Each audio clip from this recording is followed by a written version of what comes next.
First story. Deleted a post about my wife having an affair with a 50-year-old virgin man. A few months ago I posted about my wife at the time, lesbian, also, who cheated on me with the grossest dude of all time. I deleted it. Wasn't sure I wanted it in the universe, but I got a lot of support from this community. Now that I feel a lot better, I am writing again to hopefully help others in this group. So here we go again. Backstory. Married for 15 years, 2 great kids who are pre-tweens, great home, etc. Finding about the affair devastated me. That was in June 2023.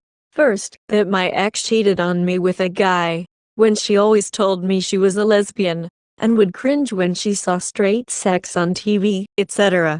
Second, the guy seriously looks like Shrek. He was a 50-year-old virgin, no lie. I was devastated, wanted to reconcile, thought it was mental illness that caused this. She begged to go to marriage counseling with me also, promised to stop seeing him, etc., etc. All lies. She broke every boundary to keep me safe. She made me feel unattractive, unsexy, etc. I once worshipped the ground this woman walked on. I prayed every day she would give up this guy and come back to me and to our family. It took a lot of work, but in November I finally said, "We are done." I learned to stop trying to change her, stop caring for her. Whatever her sexuality is, Shrek sexuality? Virgin lover, that's what it is. I'm done. Not gonna lie, right away, I started a fun sexy relationship with a very attractive woman who found me hot also, and that was really good for me to rebound. Just for fun, just to be in bed with someone who is into me physically. I almost felt like the universe sent this short-term thing to me to cure what my therapist called an erotic injury. I feel like I am on the other side. I thought I would never stop loving or being attracted to my ex, but I now actually am really repulsed by her. She's a liar, a cheater, and once you really see your partner who did this to you for what she really are, you realize they don't deserve their love. I also realize that I really love myself, and being single is much better than being attached to someone who you gave your life to but acts with no regard to you or your feelings. I am posting this really for all those going through betrayal trauma. You can do this. You deserve better.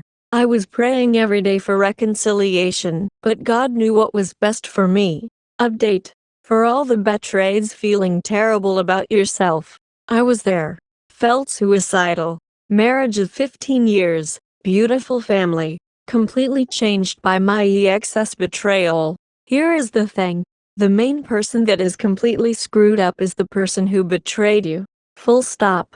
But, I also realized, I tied up too much of my self-worth in my marriage. I stopped loving me. I realized I lost a lot of my self-esteem. I was validated by this other person, this relationship. I hate to say this, but those of you who feel so stuck, it's important to find yourself again. What do you love? What are your passions, your goals, your beliefs? I quit the drinking, the drugs, which I did in excess after D-Day, hit the gym, took up new sports, leaned on old family friends, made new ones, threw out my old clothes, started meditating, became intentional with my time with my loved ones, read a lot of self-help therapy, and I realized I have so much love for myself. I know I am a wonderful person, a caring person, a moral person. I have goals that I am working hard towards, and yes, I am dating, but seriously, I'm a goddamn catch and I'm not going to settle, lol. And you are the same. Peace to all of you on your journey. Update. Any other betrayed spouse is kind of glad now, with some time, it happened? So D-Day for me was June 1st, 2023. I posted about it here. Almost a year later, I am kinda glad it happened. I was so in love with my ex, but she never really treated me well, and having her do the most despicable thing ever made the decision to leave much easier. Now I see her for who she is and it's kinda ugly. Also, I have zero guilt about breaking up, and I know my kids will not blame me for what happened. Anyone else in this place? Update. Cheating ex has mental breakdown. Here is my original post. My ex texted me distraught when I took the kids away for a day during break. I am sick. I am so sorry for what I did to you and our family. We were happy once, etc. She checked herself into a hospital for psychiatric reasons. She doesn't want to be married again. And that's the last thing I want, but she needs me emotionally still. She self-harmed herself, headbanging, in front of the kids about a week ago. I called up my lawyer to consult on custody. I actually don't want full custody. I want my kids to have two healthy parents. I am not sure why I am positing this here, but maybe looking for support from others who have dealt with a wayward ex who has severe mental health issues who are still trying to cling on to you emotionally. Update. D-Day 1 year anniversary, reflections, progress, and gratitude. 1 year ago today, I was coming home from dropping my son at Boy Scouts, and I reflected on what I thought was a pretty good life. A nice home, two great kids, a wife I thought was still in love with me. Sure, things weren't perfect. I felt like I was working career-wise for someone else, not for me anymore, and yeah, sometimes I woke up next to my wife thinking, do I really know this person? But I accepted those compromises. That night, I found the note between her and her weirdo boyfriend, and what I thought was my life start to blow up. What happened since? Tried to reconcile. November 1st, just realizing it could not be done, and basically got everything off my chest about her to her, what a POS she is, and all the lies I was well aware of. Entering mediation. Ex-partner self-harming herself multiple times in front of me, and going to the hospital for it. She is out now. Still working on selling the house and moving on with our lives. I decided even if I have to live in a shack, I cannot live with her anymore. Sad about the kids and what that will mean. They are teenagers, so it feels like a particularly hard time, but it's ready to move on. Dating someone and having really great sex, lol. Quit my job and working on a business acquisition. I decided as long as I could secure my kids' financial and emotional health, I just could not compromise or live for others anymore. Learned a lot about boundaries, started meditating and journaling, and becoming the person I want to be. Peace and love, people. Is a year a long time or a short time to have made this progress? I dunno, it's my time though. Update. Wayward spouse tried to always justify what they did. I am 1 year past D-Day and in the divorce selling the house process. I have a few posts on the forum, but basically I am gay and my ex cheated on me with a dude that looks like Shrek, and also has been admitted into a psychiatric hospital for being, I dunno, a fucked up person. I feel like I have done such a good job of detaching myself from her, but whenever we need to deal with something important, she uses it as an opportunity to try to hurt me. We were discussing selling the house last night. She had the nerve to actually try to equate our lack of emotional connection, which is a two-way street by the way, as a betrayal equivalent to cheating on me.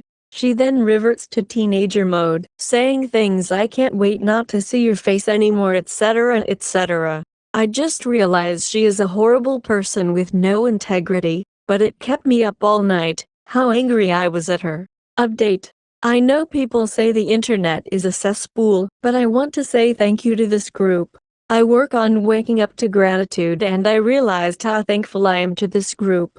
Truly the only people, even though I've never met any of you in person, that seem to get it and have offered me good advice and support. My friends and family have been amazing, but none have experienced what I have.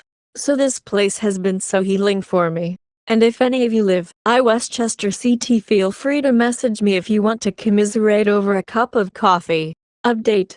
Why do cheaters always act like a victim? Is it just me? Honestly, if my cheating ex just was sorry and acted like a normal human being, I don't know, it would be easier for everyone. But she continues to lash out and threaten me like I was the one who abused her. Gray rock all the way. How did I marry with such a fundamental character flaw? Lesson learned, or as a rapper would say, charge it to the game.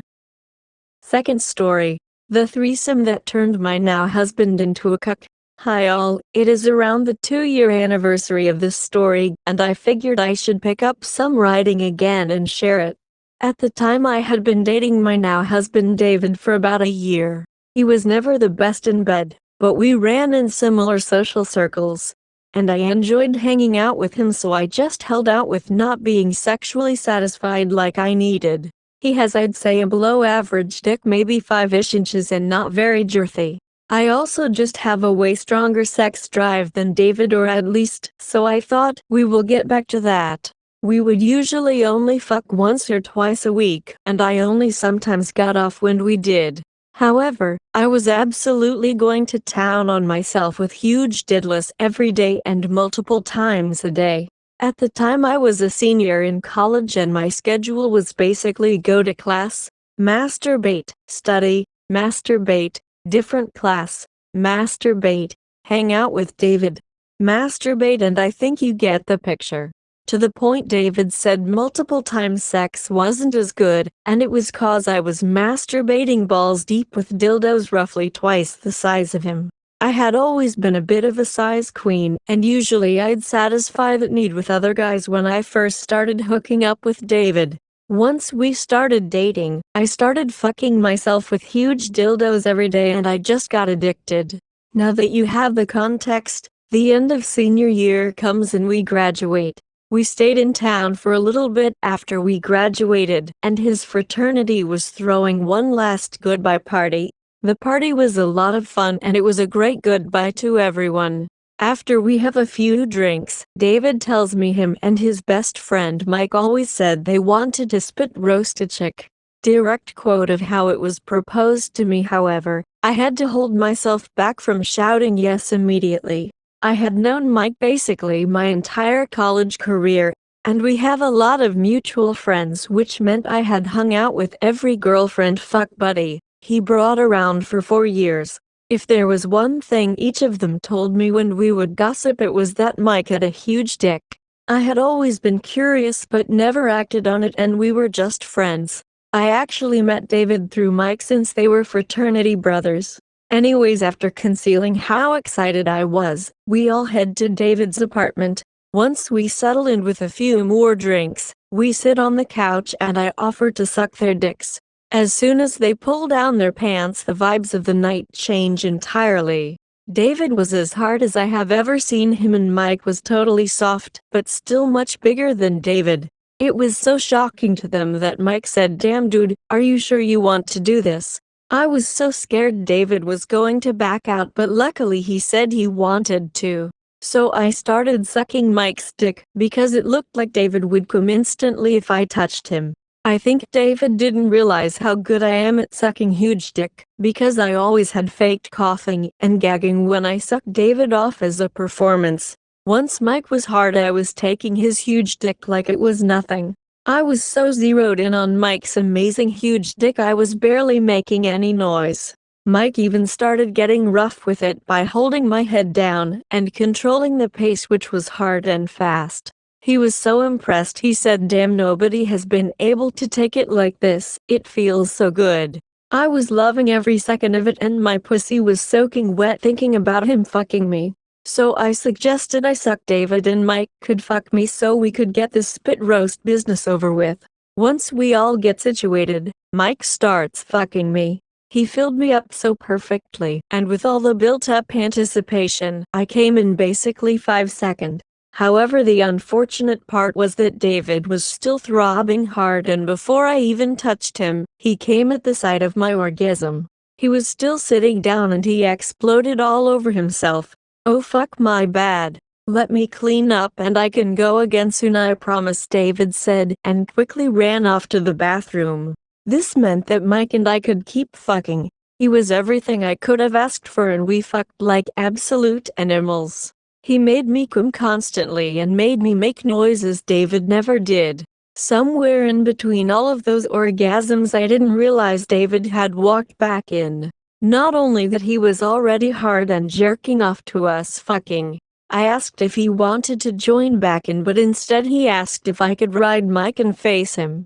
So we went for it. Then he asked if I could tell him how good it felt and how much better he was. So I started teasing him, moaning and stated the obvious that Mike's dick was amazing. This only made Mike fuck me harder and make me cum while worshipping his perfect cock. We went on like that for a little while until I had a naughty little idea. David had never fucked my ass, but really I am a little butt slut. David never asked if I was willing, so it just had never happened. However, when I masturbate it's usually with at least a butt plug, and if not fully double penetrating myself with 2 dildos. So I asked if Mike could fuck my ass. This clearly made David really excited and he said yes immediately. Luckily we had some lube because I had to work to fit Mike in my ass. After slowly working him into me, the pain started to go away, and I could really start fucking him while playing with my clit. Mike started fucking me hard while complimenting how tight my ass was. David was still standing in the corner jerking off, but now he was sniffing my panties too. He fucked me in every position, ending with some hard doggy. When Mike said he was about to come in her slutty ass, David said out of nowhere. We were both surprised, but I was down, so I started begging Mike to come in my tight ass. Sure enough, Mike pounds me until he unloads in me balls deep. It was an insane amount of cum from what I felt, and I could feel some leak out of me. When Mike pulled out and collapsed, David sprung into action. He said he wanted sloppy seconds, which surprised me, but sure enough David tried to fuck my ass too. Mike had made me gape though, and I could barely even feel David when he stuck it in. That didn't stop him though, as he still was relentlessly humping me with every thrust, making a little more of Mike's cum leak out of me. Sure enough, a few minutes of humping he pulled out and came on my ass. After that I took David into another room to talk about what all that was. Turns out the reason we didn't fuck that often is because he was jerking off 3 times a day, and based on the history he showed me it was almost always cuckold porn. Not only that, it turns out while it was true him and Mike had always talked about having a threesome, he said he walked in on Mike fucking once, so he knew he had a big dick, so he knew there was a good chance this would happen. He said he always fantasized about me with another man, so this was a dream come true for him. When we came back to the bedroom, Mike was watching porn and was rock hard stroking his dick. Turns out Mike had taken some dick pills, so the night wasn't over for him. Well, with the new information I pretty much immediately jumped on his dick. I was right back in my big dick heaven getting fucked hard while David stroked his dick, but couldn't get hard again to join in even if he wanted. Mike and I fucked each other all night to the point that David went and slept on the couch while we fucked in his bed. The next morning, I woke up Mike with a blowjob and we ended up fucking again. David walked in on us and didn't even say anything but got naked, started jerking off, then got his phone and recorded us. I even played it up for him, asking if my little cucky likes watching me get fucked by superior cock, and telling him he never made me cum this hard. I didn't even know I had that type of dirty talk in me, but it just felt perfect. Eventually Mike says he wants to cum on my face, which for the hours of orgasms he gave me felt fair. So I got on my knees and sucked him off until he held me back and painted my face. After that David walked over and said he wanted to cum too. I told him okay, but he can't cum on my face. My face is only for big dicks, so just on my tits then. He clearly loved this humiliation, because I didn't even have to touch him, because he quickly jerked himself off onto my tits. I thought Mike's load was huge, because I felt my face was covered in cum, but David's was even bigger. I have big tits and he shot like 6 ropes on them and really drenched them. It was so hot. After that Mike left, and right after he left I blew him, jerked him off while we watched the video of Mike fucking me. I gave him some not commentary about how amazing it was, and he loved every second of it. After that day we were very open about sexual communication, and he has been picking out men for me to fuck since.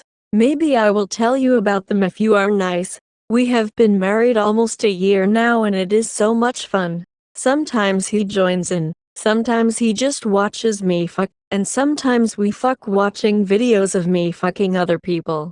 We tell friends we have an open relationship, but really only one of us is fucking other people. It really is a perfect symbiotic relationship. Third story. Divorced and left my cheating ex and somehow she's the victim. My ex-wife is a serial cheater. We were high school sweethearts, lived together almost 20 years, married for 10, had 2 kids together, caught her in one affair, and we went to therapy and the trickle truth starting coming out that there was one other guy as well. Then eventually she wanted to unburden herself and be honest that there was about 10 other guys. I left her, divorced and met a new gal. It was hard leaving her. Cohabitation, codependency was all I knew. Plus we had kids. I felt so guilty walking away from my family. On one hand, I really wished I could put the genie back in the bottle and not know the truth and carry on raising my kids with her. But obviously trust was broken and the relationship was toxic as hell. For a time, my attitude was let's take a break and wait and see. Perhaps we could reconcile if something changes. The only thing that changed was I became more sure that I would never trust her again, and I finally pulled the plug and let her know she should move on. Now I've moved on. Found an amazing woman, beautiful woman. This woman is 10 times the woman my ex is. We dated for a year, asked her to marry me. We're engaged and living together. She's an amazing mom with her own kids from a previous marriage, and she's good to my kids as well, and my kids like her. Meanwhile, my ex is doing poorly. From the small town gossip I've gathered, she has one serious boyfriend that treats her poorly, and she cheated on him, at least once that I know of. She has bad mood swings and lashes out at me. When we do handoffs with the kids, 50-50 custody, she'll sometimes throw bags on the ground and storm off. She texts me random F, you and the like.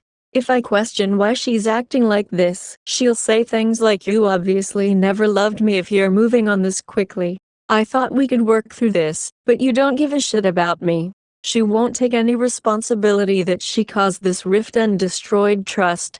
And for my part in it, I keep stubbornly insisting I don't deserve to be treated this way. And sometimes I take the bait and tell her how I'm really feeling. Sometimes she admits it's her fault and apologizes. But then she always reverts to her old behavior. I assumed she'd get better with time, or when she found a good man. But it seems like that's not happening anytime soon. I wish I could somehow make her see that this isn't healthy or productive, and ideally, that I've done nothing wrong. I was left with no other choice. It's so frustrating. Fourth story. Husband cheated. I'm drowning. Hello. I'm 42, F. Husband 38, M. I will call him Tom. We have been married 15 years, 3 kids. Our marriage has been tough, very tough. We've been through a lot, military, deployment. He's a CSA survivor, 5 with a male family friend. He was addicted to porn when we met, and I stupidly thought I could get him to stop or live with it even. I couldn't. The types of porn he watched really disturbed me, but I tried to understand it because he was abused. He refused help for many years. Finally, when in the service, they misdiagnosed him. He tried SSRIs, they helped. He quit taking them. We experienced some really nasty financial problems. That really took a toll. But I thought despite the struggles, we were fighting together. We'd worked really hard the last 10 years and got a lot of our shit together. Well, I see now, I did. He stagnated. He wouldn't grow up. Video games. Messy. Hygiene went. Stopped caring about me and the kids. Job problems. Porn still went deeper. Sex life went to shit. He got weird about what he wanted in bed. Got mad if I wouldn't do it. Abusive behavior about it.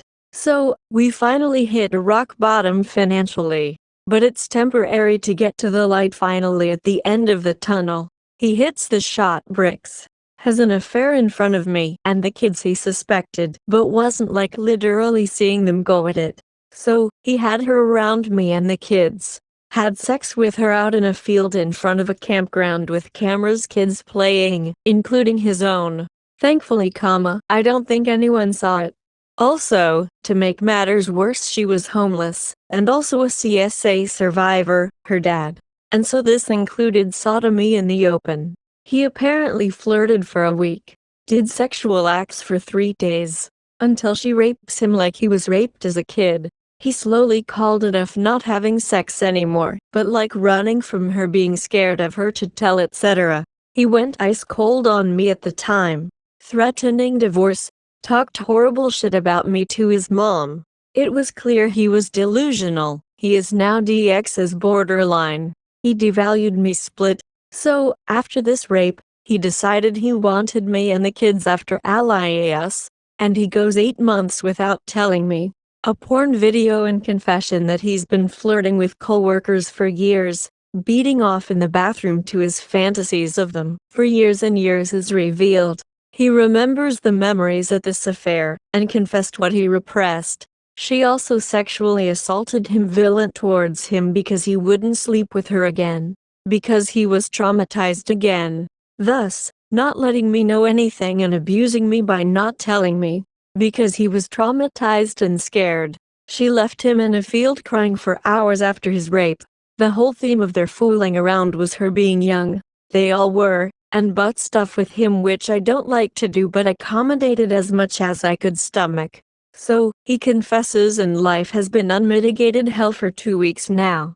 I just wanted to tell someone because I'm devastated. I feel like the man I knew is fake and dead. The marriage I knew is dead. Everything is dead.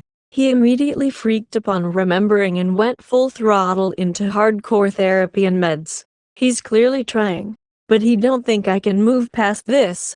Thank you for listening. I'm still a bit in shock, I think, and figured finally putting it out there would help heal. 5th story. Girlfriend of 15 years cheated on me with my best friend. Me and my girl started dating when we were 14, and we have been together for 15 years now. Alright, it started off with an online game that me and my girl both played during COVID, and I introduced him to her. After 2 years of playing together, COVID eased up and I got back to work, which led to me quitting the game, but both of them still playing every day. My girlfriend is jobless and was staying with me. We met with this guy several times IRL. Him and I quickly became bro, and everything went down when I noticed my girl is giving me cold shoulder. Caught them texting day and night and finally confronted her. She admitted they were having an affair, not physically, but promised to end it. Can't believe she did this to me. I sponsored her studies, her trips, her daily necessities and everything. I truly loved her with all of my heart. It hurt so bad that I cried myself to sleep. Cried while commuting to work, hid in my office locker to cry for at least the first 3 months. My whole world revolves around her. By the way, the dude got a wife and kid. I did not expose him for the sake of the kid.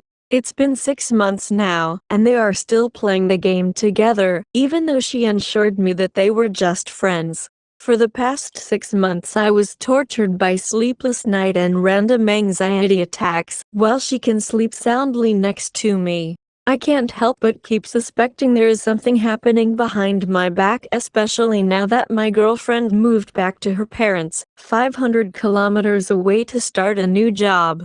I can't sleep every night thinking she must be cheating on me. It never felt the same ever again. We both are just pretending everything is fine. Unsure if I should end it all or hoping someday our bond will recover. 6th story. Tired and ready to move on. Found out about EA back in February.